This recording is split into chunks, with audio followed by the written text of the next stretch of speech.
तो चलिए दोस्तों, आज मैं आपको बताएँगे केमिस्ट्री का सबसे लास्ट चैप्टर है। चैप्टर 5 है, क्लास 10th के लिए, है कि ना? इससे आपको ऑल ऑब्जेक्टिव प्रश्न इसमें देखने को मिलेगा, तो वीडियो लास्ट तक देखिएगा। चैप्टर का नाम है तत्वों का वर्गीकरण। तो इससे प्रश्न आएगा, तो इससे अलग से प्रश्न नहीं बनने वाला है, पूरा निचोड़ है। चलिए, आवर्त सारणी के उदर्ग स्तंभों को क्या कहेंगे? आवर्त सारणी होते हैं उसको उदर्ग उदर्ग स्तंभ को क्या कहते हैं? तो इसको आपको याद होना चाहिए, वर्ग कहते हैं। क्या कहते हैं? वर्ग।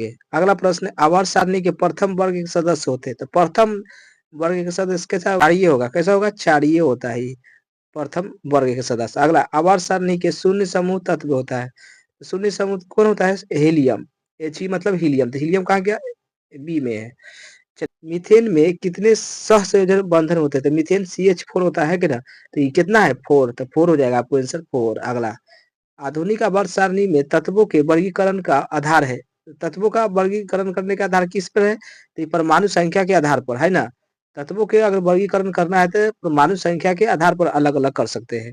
अमोनिया के अणु में नाइट्रोजन एवं हाइड्रोजन के परमाणु संख्या अनुपात कितना होगा?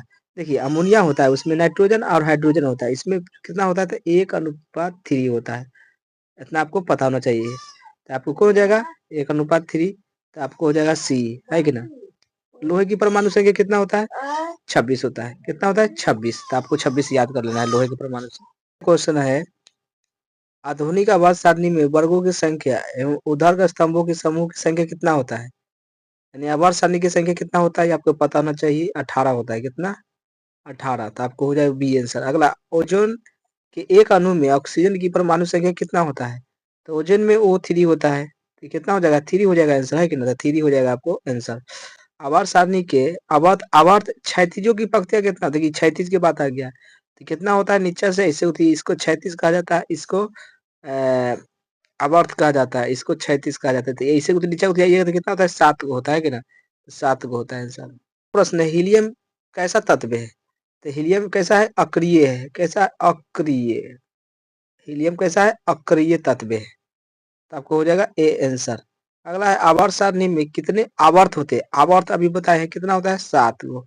आवर्त कितना होता है? 7। तो आपको ए आंसर हो जाएगा। अगला, त्रिक का नियम निम्नलिखित में किसके द्वारा दिया गया है? त्रिक का नियम, तो त्रिक का नियम दिया था कौन? डोबे राइनर ने।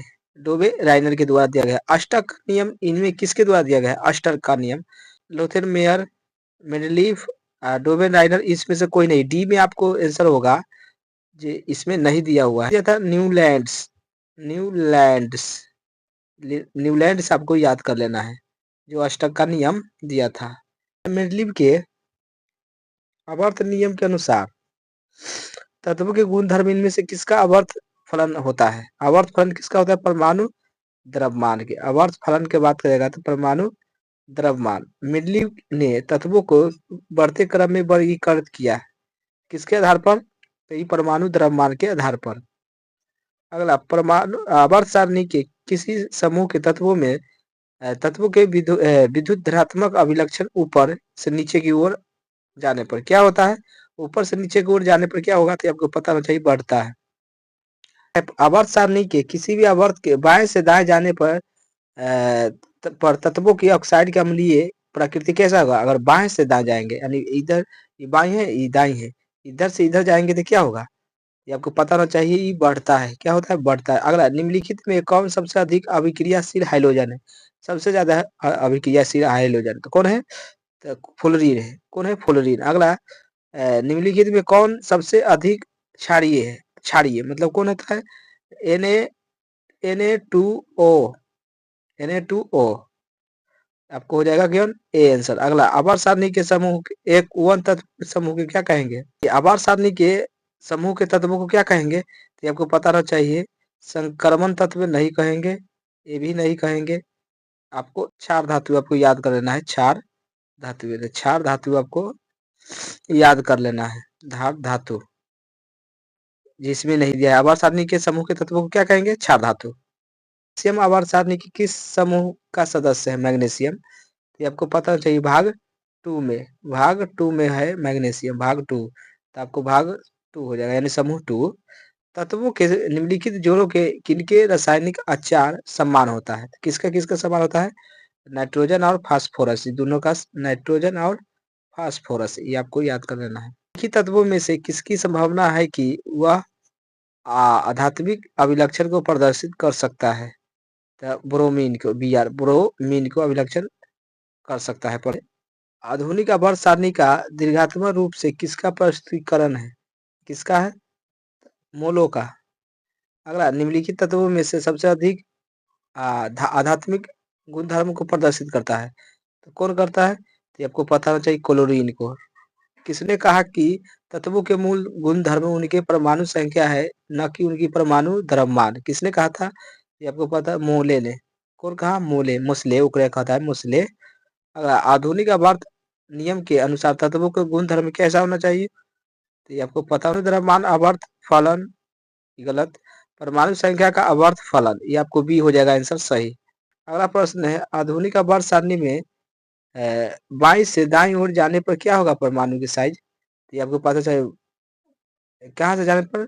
बाईं से दाईं, यानी बाईं से दाईं ओर जाने पर क्या होगा परमाणु का आकार?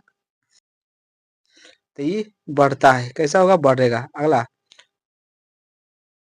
वुल्फगांग डोबराइनर किस देश से संबंधित है? यानी डोबराइनर है वो कहाँ के था? तो ये आपको पता होना चाहिए, जर्मनी का है। मेंडलीव का जन्म कब हुआ?